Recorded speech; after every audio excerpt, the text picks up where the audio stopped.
Saudara, minggu ini kita bersama-sama mempelajari firman Tuhan tentang Tuhan Yesus yang ada di Betania sebelum kematiannya.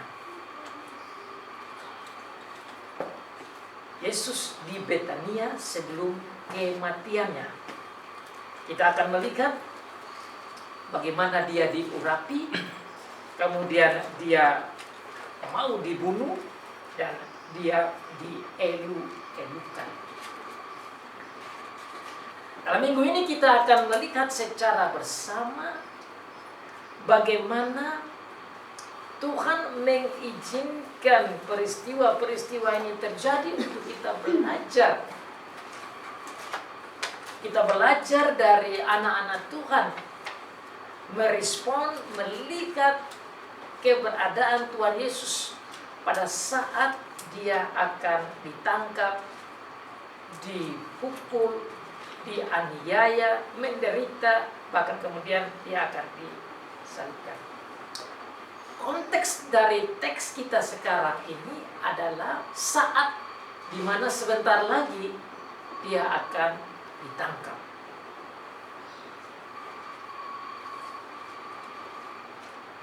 Tetapi karena kita sudah belajar dari kitab Yohanes secara pasal per pasal, maka kita ditolong untuk mengerti konteksnya ini secara baik. Pasal 12, 13, 14, 15, 16, 17, 18, 19, 20 sampai pasal terakhir, pasal 21. Berbicara secara khusus tentang penderitaan Tuhan Yesus, kematian Tuhan Yesus, kebangkitan Tuhan Yesus, bahkan kenaikan yang sorry. Injil Yohanes berbicara secara banyak tentang bagian ini. Ada yang mempelajari tentang pokok penting ini dan disimpulkan bahwa Yohanes dalam membuat Injil ini, setengah bagian dari kitab Yohanes fokus pada poin penderitaan Tuhan Yesus. 30%. Dari mulai dari pasal 12 sampai pasal 21 itu bicara tentang penderitaan. Karena ini paling penting. Saudara pasti mendengar beberapa perdebatan yang bicara bahwa kenapa tidak tulis tentang Tuhan Yesus masih kecil, Tuhan Yesus masih remaja. Nah, itu ada perdebatannya. Tapi karena itu orang melihat dari kacamata dunia, seeing from human perspective, that you need to know the history of Jesus from little baby up to the end of his life. Tapi Tuhan menggunakan hamba-hambanya untuk menulis firman Tuhan itu dengan cara yang berbeda. God has different way of giving His word to His people. Tuhan punya cara berbeda dengan cara kita. Maka melihat firman Tuhan jangan dengan cara kita, tapi harus dengan cara Tuhan. Kalau kita pakai standar kita, maka kita tidak bisa paham caranya Tuhan. Kita harus melihat cara Tuhan menyatakan rahasianya dan hatinya. Saya tatkala mempelajari firman Tuhan seperti ini, saya melihat, wow, menarik sekali. Kenapa? Karena bagi Tuhan yang paling utama itu adalah cerita tentang kelahirannya, Tuhan Yesus bahwa dia lahir. Kemudian cerita tentang pelayanan dan kematiannya. Bahkan kebangkitannya itu.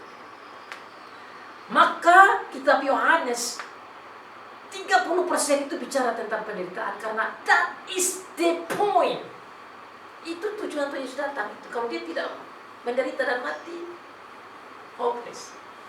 Tidak ada guna itu. Mau cerita tentang dia punya sejarah hidup dari kecil-kecil, masih remaja, that is not the point. Bukan poin Tuhan.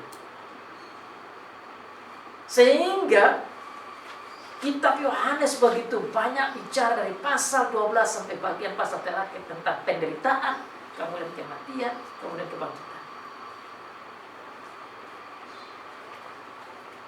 Ada yang juga mempelajari bahwa selain Yohanes, kitab Matius, Injil Matius, berbicara tentang penderitaan Tuhan Yesus itu 33%. Jadi hampir sama dengan Yohanes. Fokus pada penderitaan, kematian, kemudian kebangkitan, dan kenaikan Tuhan Yesus. Ada juga yang pelajari tentang kitab Injil Markus. Dan disampaikan dalam penelitian itu Markus justru lebih banyak lagi. Sebentar kita bisa lihat. Markus menulis tentang penderitaan Tuhan Yesus itu dalam Injil itu sebanyak 43%. Fokusnya pada penderitaan, kematian dan kebangkitan.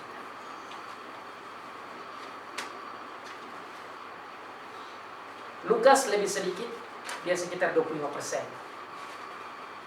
Tapi meskipun dia 25%, dengan lebih banyak mengarah pada pengajaran Tuhan Yesus dari kota ke kota, desa ke desa, supaya bisa memberikan kita menjadi lebih kaya.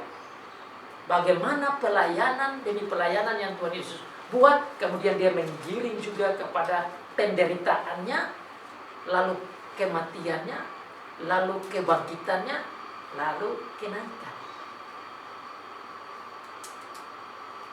Kita perlu lihat ini secara global, secara luas, dalam mempelajari Injil yang Tuhan sudah kasih 4 Injil.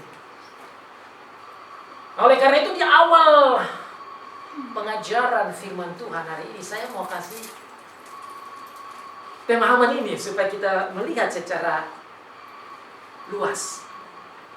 Kenapa Injil-Injil yang Tuhan kasih, mulai dari Matius, Markus, Lukas, Yohanes, lebih banyak mengarah pada penderitaan Tuhan Yesus.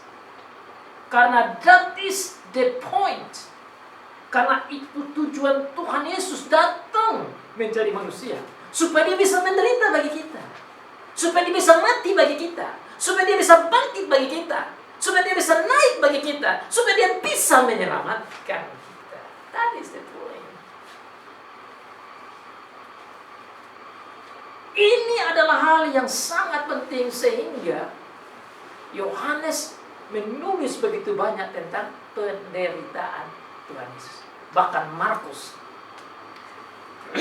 Yang sekarang kita bicara dalam kitab Yohanes 12 ini saudara bisa banding dalam Markus. Markus startnya dari pasal 13 sudah bicara tentang penderitaan dari saat ini. Jadi sekarang ini adalah bagian awal penderitaan Tuhan Yesus, karena 1 minggu ke depan dia sudah ditangkap. 6 hari sebelum Paskah Yesus datang ke Betania. Saudara pasti ingat dalam pasal 11 tadi kita bicara bahwa tempat yang sama itu Tuhan Yesus pergi. Dia berjalan dari Galilea itu ratusan kilo menuju ke Betania. Dan saudara masih ingat dalam firman Tuhan pasal 11 bahwa sebagai Allah dia tahu Lazarus sudah meninggal. Tapi dia tidak pergi langsung. Bahkan dia masih bilang ke murid-muridnya, Lazarus sedang tidur. Terakhir dia bilang sudah meninggal. Sampai ke sana mereka nyatakan kalau dia sudah meninggal 4 hari Lazarus itu. Kenapa Tuhan Yesus tunggu 4 hari dulu? Karena bagi orang Yahudi, kalau mati sampai hari ketiga, bisa saja dia bangkit kembali, karena rohnya tuh masih bergerak dan bisa hidup kembali. Yesus tunggu sampai 4 hari, supaya tidak ada lagi yang berkomentar dan berargumentasi. Sehingga dalam pasal 11 tadi bilang, sudah bau. Tidak dapat bangkit lagi, sudah bau. supaya Tuhan Yesus buktikan bahwa I am the resurrection. Sayalah kebangkitan itu. Saya itu jalan keluarnya. I am the way. I am the truth. I am the life. Saya inilah jalannya, kebenarannya, dan kehidupan itu. Maka 4 hari mati, bangkit. Saudara bisa lihat konteks orang Yahudi pada waktu itu. Di orang Yahudi itu ada 2 model pimpinan. Yang satu namanya Farisi, satu namanya Saduki. Kalau orang-orang ya Saduki itu, mereka itu yang menguasai pimpinan-pimpinan kepala imam yang kepala itu mereka lebih banyak. Sehingga dalam konteks tadi kita baca di bagian pasal 11, mereka jengkel kepada Tuhan Yesus yang buat begitu banyak mujizat dan mempengaruhi banyak orang, sehingga orang-orang lari dari mereka menuju ke Tuhan Yesus. Karena mereka tidak mau power ini lari dari mereka. Orang-orang Farisi menerima hal kebangkitan, tapi orang-orang Saduki mereka tidak mau menerima kebangkitan itu. Mereka menyangkal, mereka menolak pengajaran kebangkitan. Maka saudara bisa lihat kenapa Tuhan Yesus tunggu 4 hari, supaya orang-orang Saduki tidak bisa berargumentasi dengan Tuhan Yesus. Karena 4 hari Dia mau kasih tahu kepada mereka bahwa pengajaran sana itu, lihat ini, hari keempat saya bangkitkan.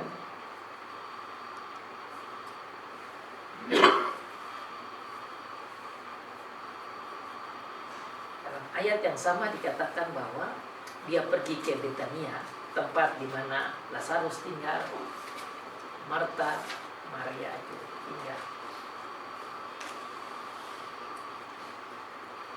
Dia ke tempat ini dengan satu plan bahwa setelah dia bertemu dengan Marta, Maria, Lazarus dan keluarga besar di situ, dia nanti akan ditangkap.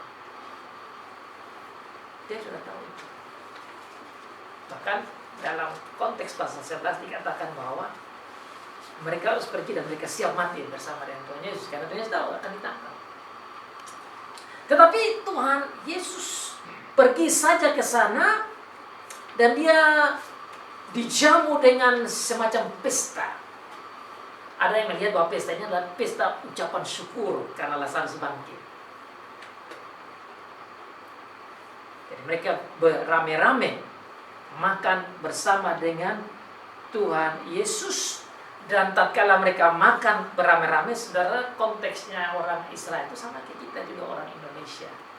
Kalau buat pesta rame-rame, keluarga diundang, dan di situ ada yang melayani. Firman Tuhan menjelaskan bahwa Tuhan Yesus dilayani oleh Marta.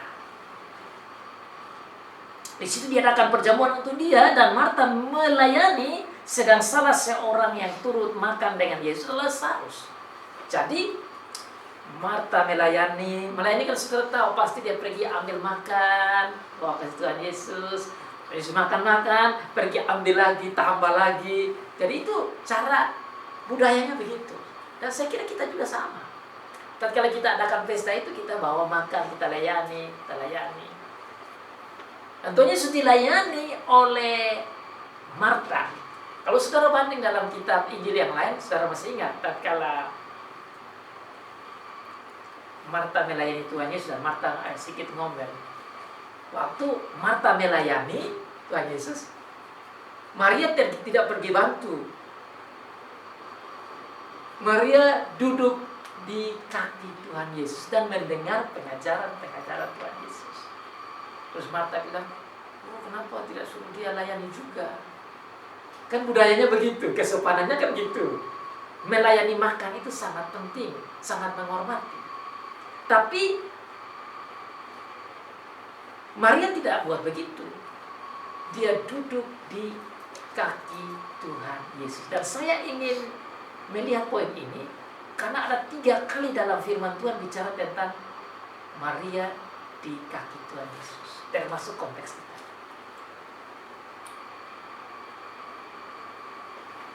Kalau saudara lihat dalam pasal 11 ayat yang ke 32, mari kita lihat di sana. Ayat yang ke-32 dan ayat yang selanjutnya. Pertama, waktu Tuhan Yesus datang untuk membangkitkan Lazarus, yang dahulu pergi untuk bertemu dengan Tuhan Yesus itu kan Marta. Kemudian setelah itu Marta pergi untuk memanggil saudarinya yang bernama Maria. Maka tatkala Maria pergi ke Tuhan Yesus, ayat yang ke-32. Setibanya Maria di tempat Yesus berada dan melihat dia, tersungkurlah ia di depan kakinya. Nah, ayat kata ini yang saya mau garis bawahi. Karena sebentar kita akan pelajari bagaimana dia mengurapi Tuhan Yesus dengan minyak dan dia menyekanya dengan rambutnya. Jadi, saya mau kasih poin ini untuk kita dalami nanti bagaimana cara Maria melayani Tuhan Yesus. Ayat 32 tadi. Setibanya Maria di tempat Yesus berada dan melihat dia, tersungkurlah ia di depan kakinya dan berkata kepadanya, Tuhan, sekiranya engkau ada di sini, saudaraku pasti tidak akan mati. Saudara catat kata tersungkur. Kita balik di pasal 12 tadi.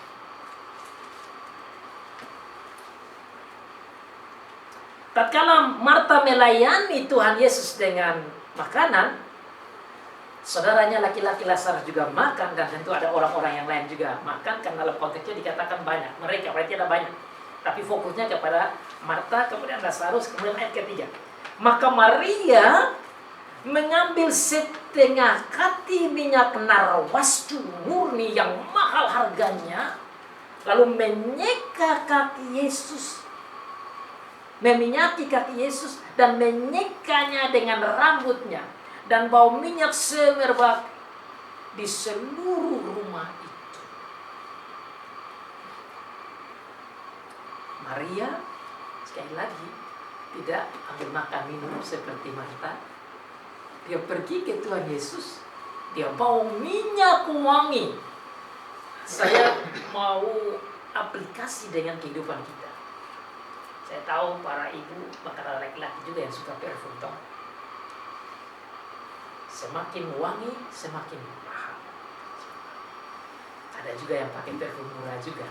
Tapi kebanyakan orang suka parfum yang mahal, yang baunya sangat enak. Saya tidak tahu saudara pernah beli minyak parfum semahal apa. Tapi ada orang yang bisa beli parfum harga bisa jutaan. Ada yang harga mungkin ratusan ribu. Saudara, mari kita teliti baik-baik parfum yang Maria kasih kepada Tuhan Yesus dengan aplikasi hidup kita. Kita hanya bisa paham ini parfum punya mahal dengan apa yang disampaikan dalam ayat keempat. Tatkala Maria mengurapi Tuhan Yesus. Dikatakan ayat 4, tetapi Yudas Iskariot, seorang dari murid Yesus yang akan segera menyerahkan dia, itu berkata, mengapa minyak narwastu ini tidak dijual 300 dinar dan uangnya diberikan kepada orang-orang miskin? Nah, kata 300 dinar ini yang penting untuk kita teliti, kira-kira harganya berapa. Ini kan uangnya mereka pada waktu itu. Uang kita sekarang kan namanya rupiah. Uang orang Amerika namanya dolar dan lain sebagainya. Saya teliti, ternyata yang dimaksud dengan Yudas, dia perkirakan, Yudas ini kan ahli uang. Suka uang, rakus uang, nafsu uang untuk dirinya, ingin kaya dengan pelayan-pelayan ini. Dan dia sudah taksasi, dia sudah hitung, ini jumlahnya 300 dinar.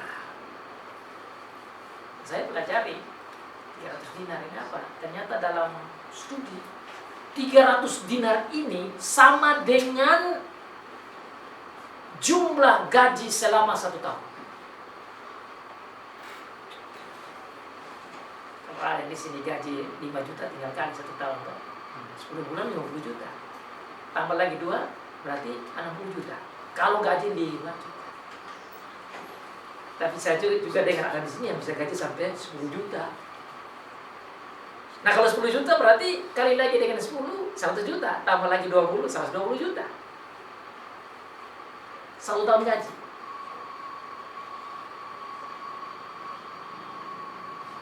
Berarti anggaplah yang paling rendah lah. Minyak itu harga 60 juta. Saya yakin belum ada di sini yang berani angkat tangan dia beli minyak wangi parfum dengan harga demikian. Terus dibuang-buang saja di kaki orang. Karena minyak itu paling di ya, kenapa? Takut habis. Ada juga habis nanti. Kalau mahal. Ya kan? Ini, wanita ini, dia tidak hitung itu. Kenapa? Kalau saudara lihat di konteks, dia lihat Tuhan Yesus sebagai Tuhan. Dia lihat Tuhan Yesus sebagai Mesias. Dia lihat Tuhan Yesus sebagai anak Allah. Maka dia datang, dia tidak hitung-hitung. Meskipun ini 1 tahun kerja saya, I love him, I respect him, I obey him, I honor. Ini bukti orang betul-betul yang sudah melihat Tuhan Yesus sebagai juru selamat. Dan Tuhan bekerja lewat hati dia untuk buat ini supaya seperti kata di dalam Markus pasal 14, Tuhan Yesus bilang apa? Tatkala Yudas dan beberapa orang di situ mengkritisi action dari Maria bahwa ini buang-buang uang, Tuhan Yesus bilang apa? Di mana Injil disampaikan di seluruh dunia, Maria punya nama akan disebut. Kamu tidak usah larang dia, karena dia buat untuk kematian. Amazing, isn't it? Luar biasa ya. Saya melihat ini satu hal yang baiklah. Dan ini karena Maria seorang wanita, jadi saya pikir baik juga untuk para ibu, para wanita, gadis-gadis. Dengan ini baik. Bagaimana sayangnya Tuhan Yesus sayangnya Maria ke Tuhan Yesus. Saya analisa lagi. Pertama itu masalah uang ya. Masalah parfum. Tetapi mari kita lihat the action of Mary. Dalam konteks yang lain tadi kita sudah dengar. Dia selalu duduk di kaki Tuhan Yesus. Konteks yang ini jauh lebih dalam lagi. Saudaranya Lazarus meninggal, waktu dia datang bertemu dengan Tuhan Yesus, dia tidak, kalau kita biasa pelukan cium. Dalam ayat tadi, dalam Yohanes pasal 11, ayat yang ke-32, bilang apa? Dia datang dan dia tersungkur. Saya juga teliti itu kata. Apa ini cara dia tersungkur ini gimana? Kata yang sama itu saudara, dipakai juga dalam kitab Injil. Tatkala Tuhan Yesus di Taman Getsemani, waktu dia berdoa kepada Bapa itu, sebagai manusia dia berdoa kepada Bapa. Sebagai Allah dia bercakap saja, tapi sebagai manusia yang datang seperti kita, dia berdoa dan dia tersungkur. Dan saudara sudah pernah dengar saya menjelaskan bagaimana tersungkur itu. Kening sampai ke tanah. Kenapa dia tersungkur ke Tuhan Yesus? Karena dia melihat Tuhan Yesus sebagai Allah. Makanya dia bilang Tuhan. Dan Tuhan Yesus bilang, kamu jangan ngomong saya Tuhan. Saya bukan Tuhan. Tuhan Yesus tidak menolak. Tuhan Yesus menerima itu. Dan sekarang hal yang sama dikatakan di sana. Dia meminyaki kaki Yesus dan menyekanya. Nah saudara, mari kita mengimajinasi bagaimana dia buat itu. Saya sangat yakin pasti dia datang, dia duduk di bawah Tuhan Yesus. Kemudian dia mulai membuka itu minyak dan dia merendahkan dirinya. Jadi saudara, the action of Mary in giving this oil on Jesus' feet is an action of humiliation. Ini adalah satu sikap begitu merendahkan diri di bawah Tuhan Yesus.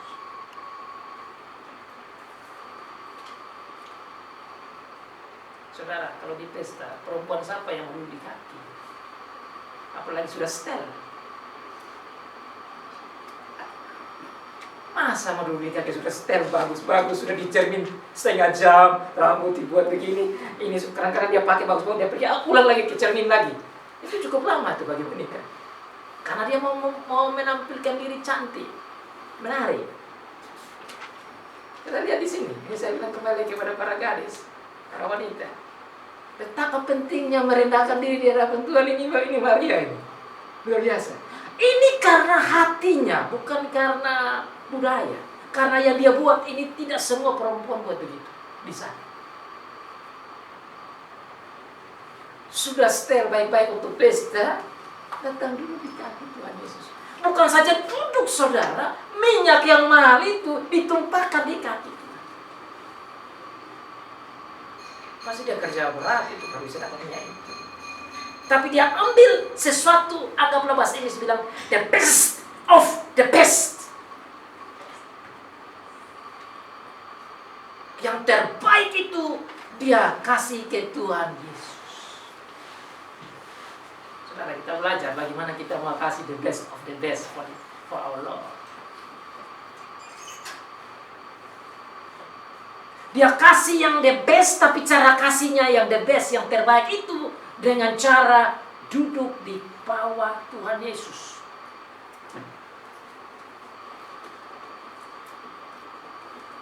Meminyaki kakinya, kemudian action yang berikut, saudara lihat. Dia bukan saja meminyaki kaki, tapi setelah dia meminyaki kaki Tuhan Yesus, dia menyeka kaki Tuhan Yesus yang minyak itu dengan rambutnya. Mari kita imajinasi lagi. Kita tidak tahu rambutnya sepanjang apa ya. Tapi kalau ibarat rambutnya pendek kayak Ibu Melen ini pasti kita tidur dulu begini baru. Ya, ini action of humiliation. Saya pas lihat di sana ada Farah di sana. Ada juga beberapa anak-anak gadis saya lihat mereka punya rambut sedikit ini, panjangnya sampai ke situ tau. Tapi coba ibarat rambut panjang-panjang kayak begini baru nyekanya gimana? Mari kita imajinasikan. Saya punya pikir itu pas dia duduk dia harus nunduk lagi. Ya kan? Firman Tuhan ini cerita 1-2 kalimat, tapi dalam sekali kalau kita pikirkan baik-baik konteks itu. Nah, mari kita pelajari kenapa ada menyeka-menyeka begini. Konteks orang Yahudi, tatkala tamu datang, mereka harus mencuci kaki tamu itu dengan air di muka. Setelah itu mereka mengurapi kepala. Tapi tidak pakai rambut seperti yang Maria buat. Mari kita banding satu cerita yang lain yang mirip seperti begini juga dalam Lukas pasal 7. Saya mau kita baca itu supaya kita lihat konteksnya. Lukas pasal 7. Di bagian terakhir saya baca dia punya sejarah sedikit ceritanya. Ayat yang ke-36. Luke chapter 7 verse 36. Lukas pasal 7 ayat 36. Sudah dapat? Saya baca ya. Lukas 7 ayat 36. Seorang Farisi mengundang Yesus untuk datang makan di rumahnya. Yesus datang ke rumah orang Farisi itu lalu duduk makan. Di kota itu ada seorang perempuan yang terkenal sebagai seorang berdosa. Ketika perempuan itu mendengar bahwa Yesus sedang makan di rumah orang Farisi itu, datanglah ia membawa sebuah buli-buli pualam berisi minyak wangi. Ayat 38. Sambil menangis ia pergi berdiri di belakang Yesus dekat kakinya, lalu membasahi kakinya itu dengan air matanya dan menyekanya dengan rambutnya. Kemudian ia mencium kakinya dan meminyakinya dengan minyak wangi. Ketika orang Farisi yang mengundang Yesus melihat hal itu, ia berkata dalam hatinya, jika ia ini nabi, tentu ia tahu bahwa siapakah dan orang apakah perempuan yang menjamahnya ini. Tentu ia tahu bahwa perempuan itu adalah seorang berdosa. Lalu Yesus berkata kepadanya, Simon, ada yang hendak kukatakan kepadamu. Saud Simon, katakanlah guru. Ada 2 orang yang berhutang kepada seorang pelepas uang. Yang seorang berhutang 500 dinar, yang lain 50. Karena mereka tidak sanggup membayar, maka ia menghapus hutang kedua orang itu. Siapakah di antara mereka yang akan terlebih mengasihi dia? Jawab Simon, aku kira dia yang paling banyak dihapuskan hutangnya. Kata Yesus kepadanya, betul pendapat. Ayat 4. Dan sambil berpaling kepada perempuan itu, ia berkata kepada Simon, nah ini maksud saya, engkau lihat perempuan ini, aku masuk ke rumahmu, namun engkau tidak memberikan aku air untuk membasuh kakiku. Tetapi dia membasahi kakiku dengan air mata dan menyekanya dengan rambutnya. Engkau tidak mencium aku, tetapi sejak aku masuk, ia tiada henti-hentinya mencium kakiku. Engkau tidak meminyaki kepalaku dengan minyak, tetapi ia meminyaki kakiku dengan minyak wangi. Sebab itu aku berkata kepadamu, dosanya yang banyak itu telah diampuni, sebab ia telah banyak berbuat kasih. Tapi orang yang sedikit diampuni, sedikit juga ia berbuat kasih. Lalu ia berkata kepada perempuan itu, dosamu telah diampuni. Sudah lihat? Ini konteksnya seorang perempuan yang dianggap the scum of the people, atau sampah masyarakat, karena ini perempuan berdosa.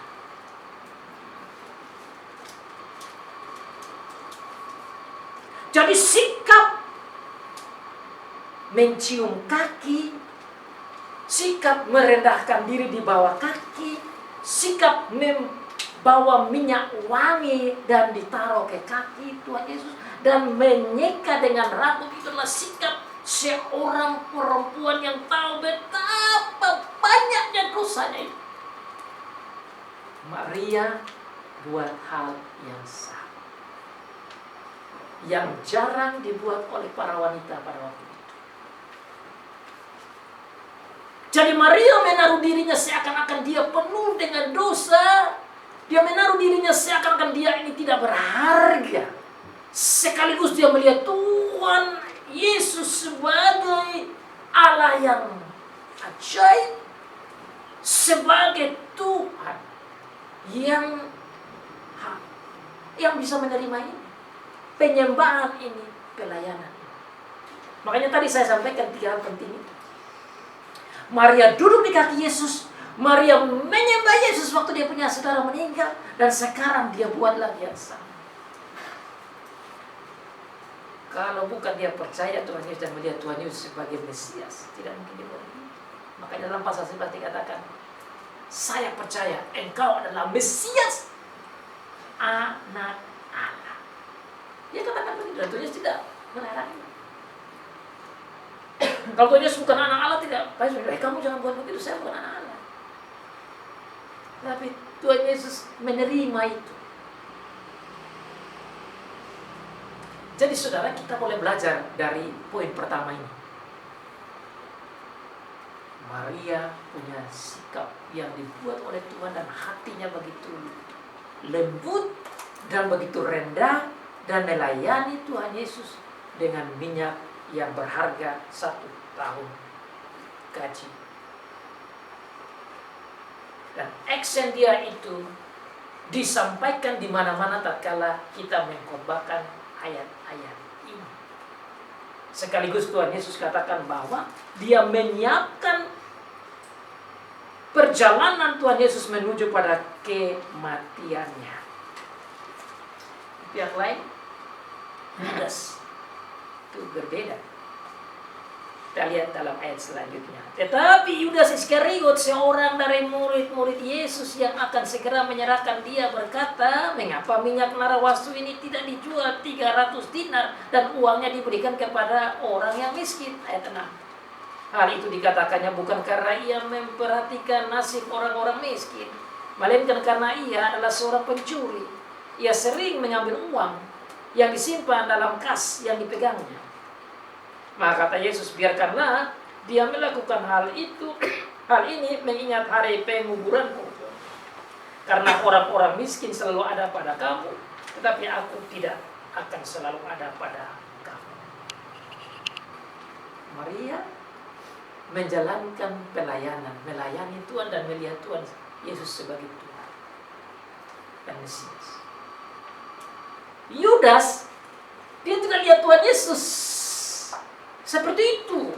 Nah, ini juga saya pernah ngomong ini karena ada perdebatan Yudas masuk surga atau tidak. Dan saya mau kasih jawab, bagi saya tidak akan masuk surga karena konteksnya di duit. Ini udah kelihatan. Dia hanya lihat uang, dia hanya lihat diri, dia hanya mau perkayakan dia punya diri, dan dia tidak peduli orang lain, bahkan dia tidak peduli Tuhan Yesus. Dari konteks ini aja kita sudah bisa lihat bagaimana Maria sama Yudas itu.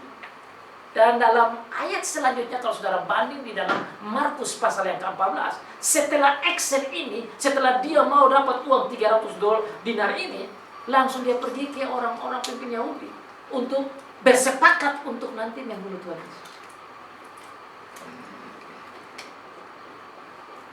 Dalam Matius, saudara bisa baca dalam kitab itu dijelaskan. Dan semua pasti tahu itu cerita. Dia jual Tuhan Yesus dengan harga berapa? 30 keping.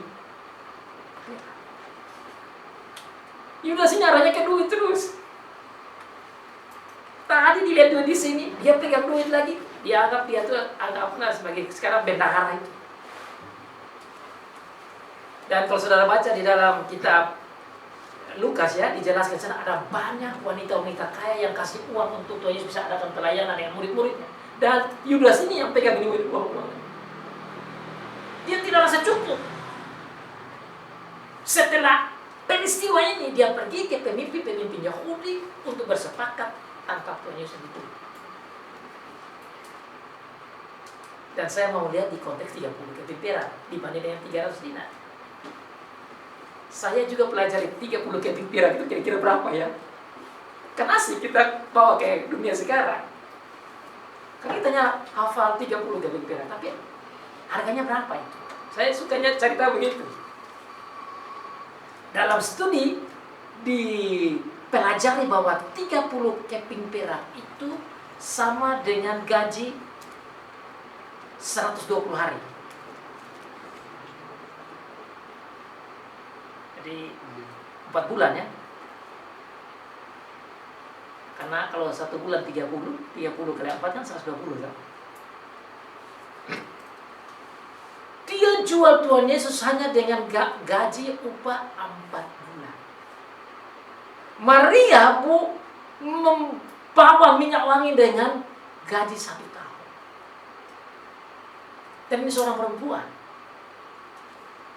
Sudah lihat bagaimana dengan jumlah-jumlah ini kita bisa hitung.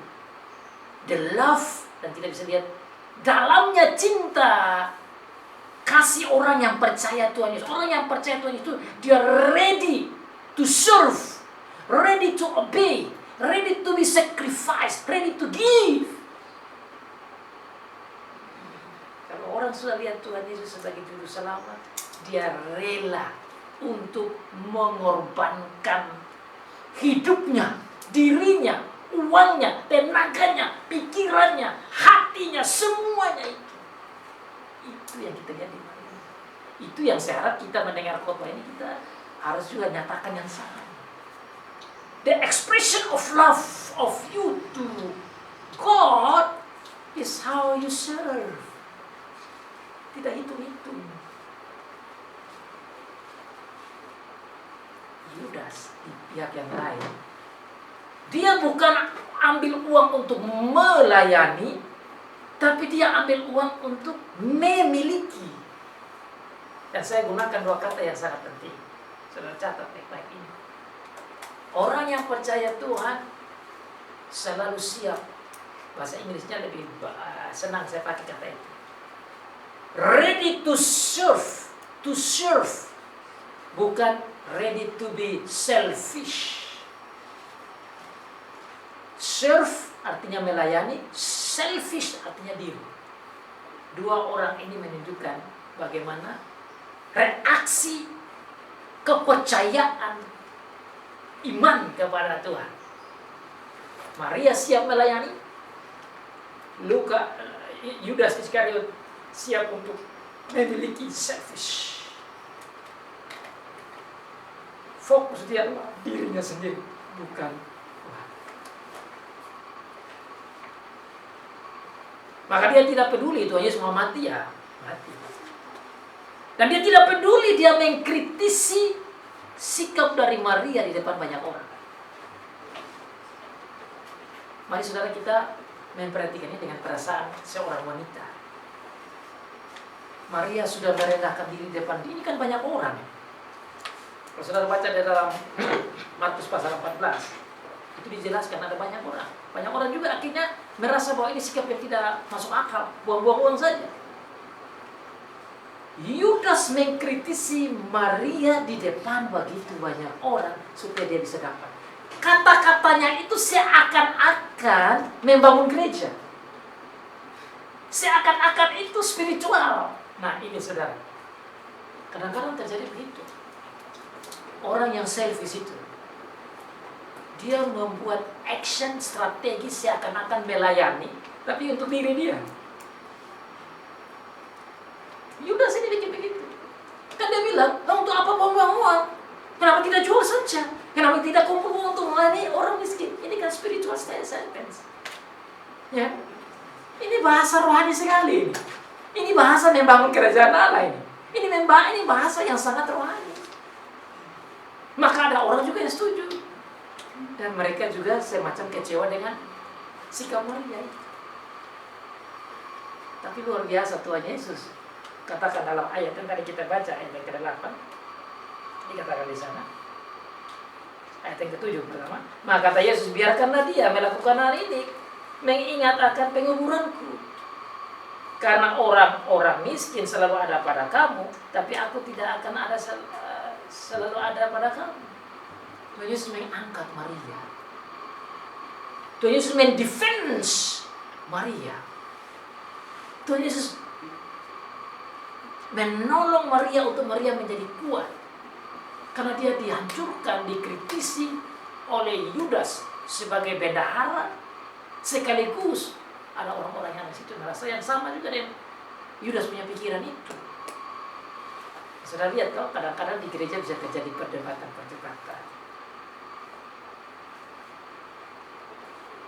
Ada yang seperti begitu. Ini tegang ini. Tegang. Kenapa? Yudas punya omong sepertinya benar juga. Kan mau selamatkan uang untuk gereja, untuk ibadah. Tetapi Tuhan Yesus lihat begitu. Karena yang Maria buat saat ini adalah untuk action hidup, penderitaan, bahkan kematian Tuhan Yesus. Sekarang kita teliti lagi kenapa Tuhan Yesus bilang begitu. Untuk penguburannya, karena pasti yang pernah lihat penguburan masih tahu. Kalau orang sudah meninggal, kalau bukan saja disimpan di depan sebelum dikubur, itu biasa ada minyak, diminyaki. Sudah dikubur juga dikasih minyak itu lagi. Kalau orang-orang Israel, mereka buat itu wangi-wangi, itu ada dia punya rempah-rempah wangi. Yesus bilang di sini, yang dia buat ini untuk penguburanku. Dia mewangi diri saya untuk penguburan saya. Karena sebentar lagi, tidak lama lagi saya sudah mati. Ini yang harus diterima oleh Yudas dan orang-orang di situ. Tapi mereka tidak mengerti, tapi luar biasa melihat dipakai oleh Tuhan. Supaya kita belajar bahwa dalam kehidupan ini kita harus melihat konteksnya Tuhan, bukan konteks kita. Caranya Tuhan, bukan cara kita. Rencananya Tuhan, bukan rencana kita. Hatinya Tuhan, bukan hati kita. Itu cara kita beribadah begitu. Keluarga kita tuh maunya pakai budaya kita, cara kita. Makanya kenapa terjadi perdebatan dalam dunia YouTube, dalam dunia online, dalam dunia offline. Orang berdebat, tapi berdebat berdasarkan standar budayanya. Konteks saat ini tidak melihat konteks waktu itu dan tidak melihat hati dan maunya Tuhan. Kalau kita ikut cara Tuhan, ya itulah yang benar. Karena firman Tuhan adalah Tuhan punya hati, bukan hati kita. Ya kalau kita pakai konteks Indonesia menuju ke konteks Israel waktu itu, tidak tepat. Harus ikut maunya. Makanya di dalam khotbah seperti begini, kadang-kadang khotbah saya itu panjang. Kenapa? Saya harus berusaha dulu bawa jemaat itu menuju ke konteks waktu itu. Tujuan Tuhan waktu itu apa? Baru bawa kepada konteks sekarang. Bahasa tingginya itu namanya eksplikasi. Membawa dan mengerti kepada waktu itu. Baru bawa ke sekarang namanya aplikasi. Banyak pengajar yang mau langsung ke aplikasi dalam pengajaran, pengkhotbahan atau bahasa yang namanya dakwah. Tapi kalau kita langsung ke aplikasi, itu sama dengan bangun rumah. Langsung atap tapi tidak ada fondasinya, bagaimana? Rumah tidak bisa dibangun begitu, pengajaran juga begitu. Bangun dulu dasar-dasarnya, waktu itu, konteksnya, baru kita bangun sampai atap, yaitu aplikasi. Hanya tadi itu saya coba hubung-hubungkan 300 dinar, 30 kepinkiran, itu waktu itu. Baru kita bawa ke sekarang, sehingga kita mengerti ayat itu indah sekali. Dan akhirnya kita mengerti maksud Tuhan untuk kita saat ini. Yesus kemudian direncanakan untuk dibunuh. Poin yang kedua. Sejumlah besar orang Yahudi mendengar bahwa Yesus ada di sana dan mereka datang bukan hanya karena Yesus, ayat 9, melainkan juga untuk melihat Lazarus yang telah dibangkitkannya dari antara orang mati. Lalu imam-imam kepala bermufakat untuk membunuh Lazarus juga, sebab karena dia banyak orang Yahudi meninggalkan mereka dan percaya kepada Yesus. 3 ayat ini merupakan poin saya yang kedua. Banyak orang Yahudi mendengar Yesus dan mereka datang. Tujuannya apa? Mau menangkap Tuhan Yesus. Sama seperti dalam ayat pasal yang ke-11 tadi. Mereka sudah siap untuk menangkap Tuhan Yesus dan membunuh Tuhan Yesus. Tetapi bunuh Tuhan Yesus tidak cukup. Lazarus juga harus dibunuh. Karena Lazarus adalah saksi kuat. Kalau Lazarus tidak dibunuh, wah bahaya ini. Kenapa? Karena Tuhan Yesus sudah bangkitkan Lazarus dari kematian. Yang pertama, membuktikan bahwa kebangkitan itu benar. Orang-orang Saduki tidak bisa terima itu. Mereka mengajar di mana-mana, mereka menyangkal itu kebangkitan. Maka dengan Tuhan Yesus membangkitkan Lazarus, itu melawan ajaran mereka. Maka Tuhan Yesus harus dibunuh, Lazarus pun harus dibunuh. Supaya bukti habis. Tapi bukan saja masalah pengajaran dari massa Saduki atau kelompok grup Saduki, tapi juga masalah power, pengajaran dan power. Mereka merasa bahwa powernya hilang. Kita lihat di dunia ini biasa terjadi masalah itu begitu. Orang pecah, orang berkelahi, orang konflik karena pengajaran, tabrakan, atau karena publik, power. Hilang power, maka kecewa dan terjadi permasalahan. Nah, orang-orang ini hilang power. Dukungannya menjadi berkurang. Maka sudah lihat dalam ayat terakhir, ayat 19 tadi katakan, kamu ini bagaimana? Kita ini sudah kalah ini. Semua dunia sudah ikut dia ini. Makanya mereka harus bunuh Tuhan Yesus. Dan akibatnya itu dibunuh itu. Itu sejarah yang jelas. Dan sejarah ini dicatat oleh orang Romawi sampai saat ini. Sejarah ini diakui bukan saja oleh orang Romawi yang bukan orang Israel. Karena Pontius Pilatus juga dicatat. Dan sudah didapat bukti-buktinya tentang sejarah Tuhan Yesus ditangkap, dibunuh dan disalibkan, itu fakta kebenaran.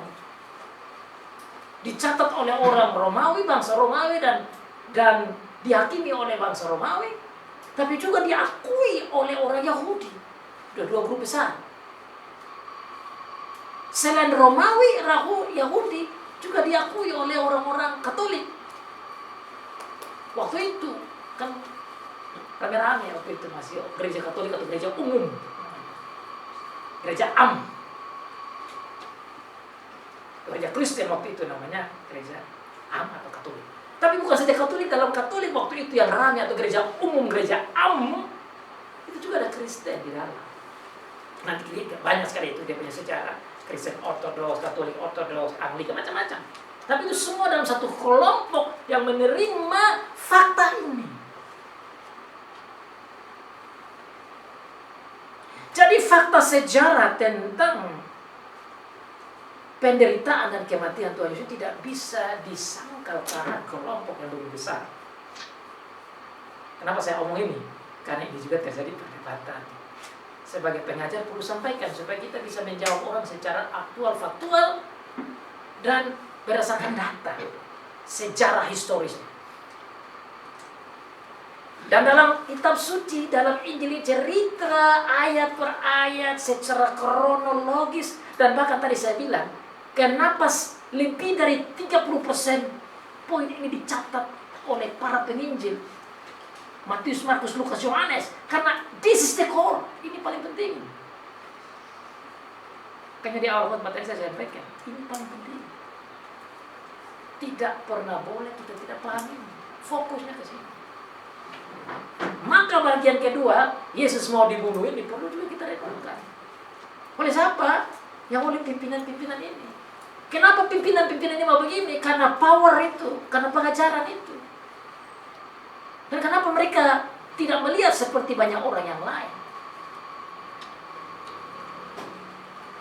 Karena mereka melayani diri. Mereka tidak melayani Tuhan. Mereka baca Alkitab, makanya dia bilang apa? Kamu ini punya mata tapi buta. Orang yang buta yang sudah kita pelajari sebelum, matanya buta tapi hatinya terang. Nah, saudara, kita belajar sekarang, kita perlu juga lihat dengan cara yang Yesus ngomong itu, supaya kita juga menjadi terang.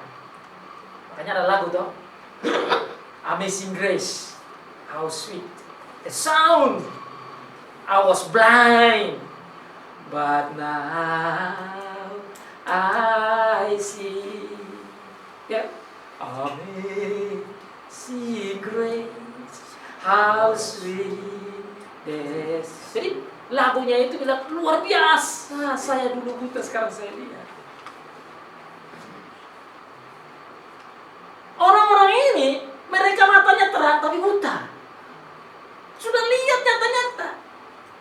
Maka saudara, supaya lebih paham lebih baik, saya masuk ke poin ketiga. Yesus dielukan, Yesus dipuji. Nah, saudara lihat di bagian ketiga di sana.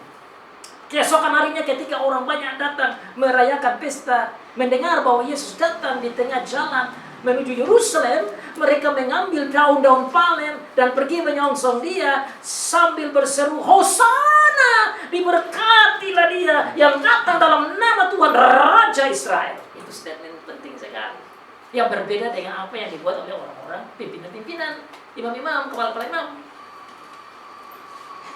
Mereka mau menghancurkan Tuhan Yesus. Orang-orang ini mengangkat Tuhan Yesus. Mereka mau membunuh Tuhan Yesus. Di sini mereka memuji Tuhan Yesus. Kalau dikatakan orang banyak, saya mau gali itu kata orang banyak, itu berarti bukan satu dua orang. Kalau bahasa Inggrisnya dibilang great multitude. Dan saudara kalau mau hitung ini great multitude, saudara harus bayangkan tentang bagaimana orang-orang Yahudi dalam merayakan hari raya Paskah. Bagi mereka itu tuh hari yang sangat besar sekali. Bahkan 1 minggu sebelum itu mereka sudah berbondong-bondong pergi dengan anak, dengan suami, dengan istri, dengan binatang, khususnya domba. Dan domba itu sudah dihitung baik-baik, harus tidak bercacat. Saya studi juga itu dan saya dapati menurut perhitungan Josephus, salah seorang historian penulis terkenal pada zaman itu, dia bilang jumlah binatang domba-domba yang harus dibawa pada waktu itu sekitar 256 ribuan domba. Kan satu keluarga mesti bawa domba, jadi bayangkan itu mudah. Mereka berjalan dari ratusan kilo dari Galilea, dari macam-macam tempat mereka pergi ke Yerusalem untuk rayakan hari Paskah ini. Jadi saudara, peristiwa ayat yang ke-12, 13 tatkala mereka berteriak Hosana, mereka mengelu-elukan, memuji Tuhan. Ini bukan 1-2 orang, saudara. Dan tentu sambil berteriak ini, saya yakin domba juga di samping. Karena memang waktu disembelih kan. Menurut saya ini berjubel-jubel, bukan sedikit ini. Jumlah orang begitu banyak, ada yang laki-laki, yang perempuan, yang anak-anak, domba juga datang. Nah, kenapa saya mau jelaskan begini? Supaya kita tuh bisa bayangkan waktu itu tuh gimana ya. Bagaimana? Ini mereka datang untuk hari raya besar, tetapi mereka bersama-sama membuat satu hal yang di luar rencana daripada pimpinan. Makanya pimpinan itu marah. Loh, ini kok orang-orang ini sudah tidak bisa dikontrol lagi. Out of control in leadership. Karena mereka buat ini yang lain daripada yang dibuat harusnya untuk merayakan Paskah. Kalau sekarang kan sudah lihat di sini, ambil ini daun-daun palem, kemudian mereka menaruh itu daun-daun palem, kemudian mereka memuji Tuhan Yesus. Keesokan harinya ketika orang banyak datang merayakan pesta, maksudnya pesta Paskah itu, mendengar bahwa Yesus sedang di tengah jalan menuju ke Yerusalem, mereka mengambil daun-daun palem dan pergi menyongsong dia. Saudara, konteksnya ini perlu kita pelajari lagi. Kenapa daun palem? Dan banyak orang mungkin tidak paham. Tapi daun palem itu menjadi satu tradisi nasional orang Yahudi. Tatkala kalau ada acara secara nasional, mereka ambil itu daun palem untuk menunjukkan the day of freedom. Sama dengan kita rayakan 17 Agustus di sini kayak gitu. Itu acaranya rame. Kenapa? Itu dibuat tatkala mereka bebas merdeka, atau tatkala bait Allah itu dibangun kembali. Itu satu hari yang sangat penting bagi mereka. Nah, saudara, mereka buat daun palem ini bukan untuk Paskah, tetapi untuk Tuhan Yesus. Berarti orang-orang ini konsepnya itu udah berubah. Mereka sudah melihat Tuhan Yesus satu figur yang spesial. He is becoming a very special leader. Tidak bisa mereka buat sembarangan. Dan ini acaranya, ini actionnya ini beramai-ramai. Ini bukan sedikit orang.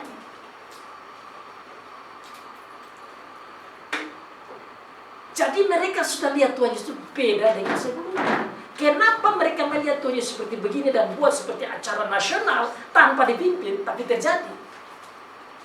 Karena mereka tahu perbuatan Tuhan Yesus yang ajaib itu. Dikatakan banyak mujizat yang dia buat. Alkitab ini tidak catat semua. Dalam Yohanes pasal 21 dia bilang kalau semua itu dicatat, dunia ini tidak bisa terima. Begitu banyak perbuatan ajaibnya itu. Maka tidak heran Tuhan Yesus menjadi populer sekali dan berpengaruh sekali. Saudara, jangan bilang perbuatan bangkitkan orang mati. Kalau di sini ada orang yang buat mujizat, satu mujizat itu haramnya, apalagi zaman sekarang. Menjadi populer sudah orang itu. Nah, Tuhan Yesus ini bukan saja dia punya populer karena mujizatnya, tapi pengajarannya, hikmatnya, kasihnya, jiwanya. Orang datangnya sentuh jubahnya saja, langsung sembuh. Jadi itu ceritanya itu menggila sekali. It's amazing story about Jesus. Makanya saudara, ada satu spirit of togetherness, ada satu kebersamaan. Mereka angkat ini daun palem, kemudian mereka menaruh di jalan, mengangkat itu untuk menyongsong kedatangan Tuhan Yesus.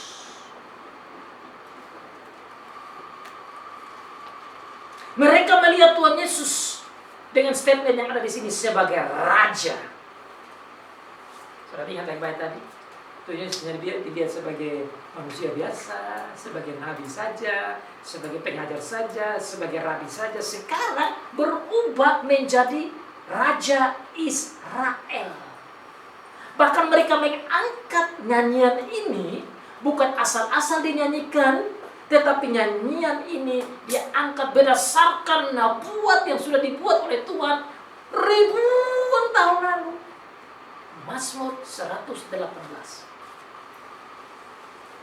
Mazmur itu dikutip dan dinyanyikan di sini.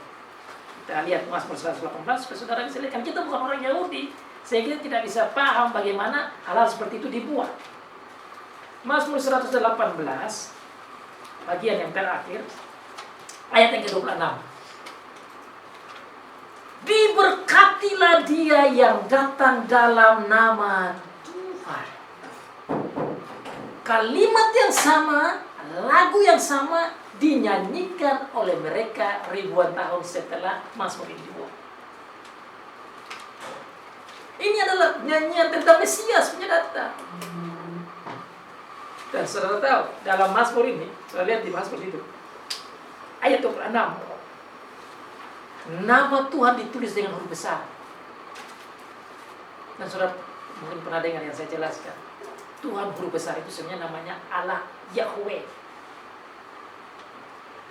Yang bahasa Yunaninya ego emi. Aku adalah. Diberkatilah dia yang datang dalam nama Yahweh. Ego emi. Aku adalah aku. Nah, lagu ini ditulis untuk Tuhan Yesus. Kita kembali ke Yohanes tadi. Yohanes pasal yang ke-12 tadi. Lagu yang sama dinyanyikan oleh orang banyak ini untuk kemuliaan Tuhan Yesus. Diberkatilah dia yang datang dalam nama Tuhan. Di sini kata kurios. Tetapi ayat itu mengarah pada ego eme Yahweh. Saudara bisa lihat, mereka sudah lihat Tuhan Yesus berbeda. Dan kata selain bicara tentang Tuhan juga disambung dengan Raja Israel. Jadi mereka sudah lihat Tuhan sebagai Raja. Ini satu gerakan besar. Makanya saudara, kalau orang Farisi, orang Saduki marah, terganggu, ini bukan main-main, ini kompetisi politis. Sehingga mereka mau membunuh lagi Tuhan Yesus, lebih parah lagi karena sudah sangat berpengaruh sekali. Tapi saya mau gali ayat kata-kata ini di bagian terakhir ini supaya kita bisa pulang dengan pemahaman lebih dalam. Selain dengan nama Tuhan Allah Yahweh, selain dengan nama Raja, bahwa Tuhan Yesus adalah Raja, tapi juga saudara tidak tahu, ada yang sudah pernah pelajari apa itu arti Hosana. Lagunya tahu? Hosana, Hosana, Hosana in the highest. Tapi apa itu Hosana, Hosana? Arti kata Hosana artinya save now. Keselamatan sekarang ini. Nah, saudara, ini mereka nyanyikan lagu ini, mereka mengerti. Kita kan bukan orang Yahudi, jadi baca ini kita tidak bisa memahami dalamnya arti kata itu. Makanya kita perlu balik dulu ke sana, baru kembali lagi kita sekarang. Explication dulu, arti waktu itu apa, baru bawa ke arti sekarang. Waktu itu mereka bilang, sekarang sudah selamat kita. Hosana. Karena Tuhan Yesus sudah ada ini, dialah penyelamat. Makanya diberkati dia, karena dia datang dalam nama Tuhan. Raja kita sudah ada ini. Israel merasa bahwa mereka ini sudah selamat karena mereka lagi dijajah oleh orang Romawi pada waktu itu. Mereka berharap dengan Tuhan Yesus yang buat begini banyak mujizat akan melepaskan mereka dari penjajahan Romawi. Itu konsep mereka. Saudara lihat dalam ayat selanjutnya dikatakan, Tuhan Yesus menemukan seekor keledai muda, lalu ia naik ke atasnya, seperti ada tertulis ayat 15, jangan takut hai putri Sion, lihatlah rajamu datang, duduk di atas seekor anak keledai.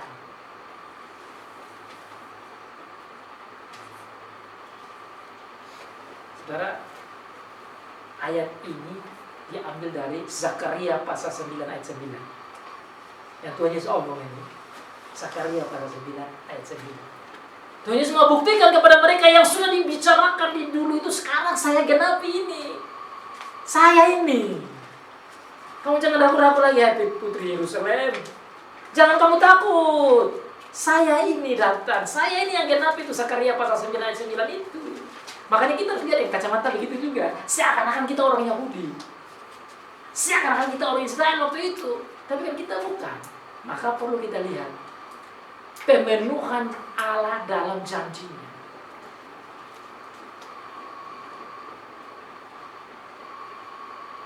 Hai putri Yerusalem itu artinya bicara tentang hai orang Israel di Yerusalem.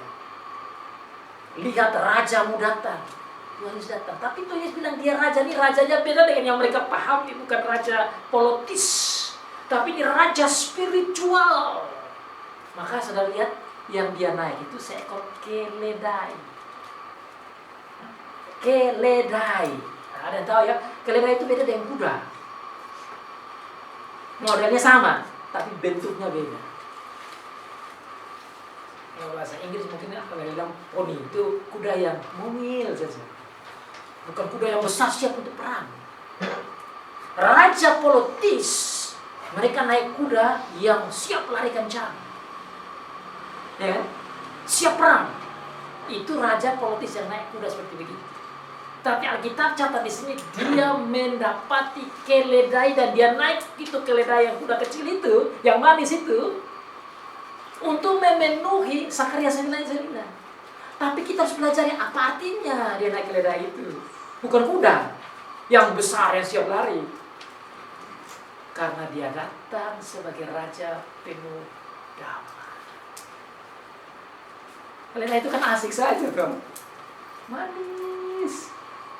Asik. Itu dia punya tujuan sebagai raja itu. Dia datang bawa damai kepada mereka. Maka dia bilang, kamu jangan takut Yerusalem.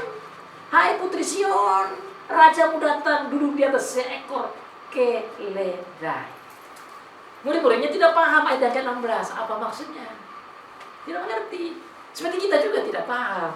Tetapi dikatakan mereka baru mengerti sesudah Yesus dimuliakan. Teringatlah mereka bahwa apa dikatakan Nas mengenai dia, bahwa mereka telah melakukannya juga untuk dia. Itulah indah kita belajar firman dengan konteks sejarah. Mereka paham juga, matanya terbuka. Setelah melihat Tuhan Yesus naik di atas keledai dan asik dalam damai berjalan. Orang menyanyi Hosana, Hosana, Hosana. Mereka Hosana, Hosana seakan dia raja politis, tetapi dengan ini memenuhi janji Tuhan. Nah, buat Tuhan di perjanjian lama bahwa Tuhan Yesus ini adalah raja damai secara spiritual.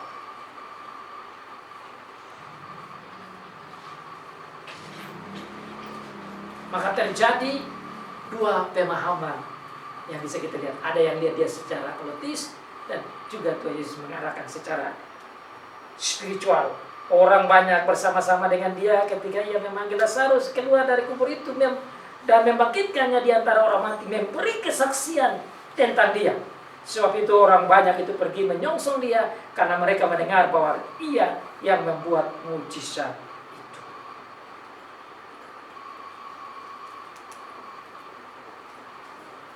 Jadi saudara, kita boleh melihat cara Tuhan mengatur supaya apa yang dia omong itu digenapi. Apa hiburannya bagi kita yang saat ini? Ya hiburannya, Tuhan ini omong, dia tidak omong-omong asal bunyi. Dia tidak janji-janji asal janji. Tapi apa yang dia omong dia buktikan.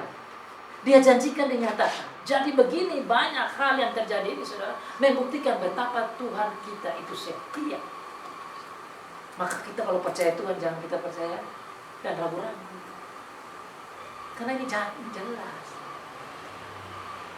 Jelas faktanya. Dan apa yang dibuat oleh orang-orang ini menggenapi apa yang Tuhan sudah bicara.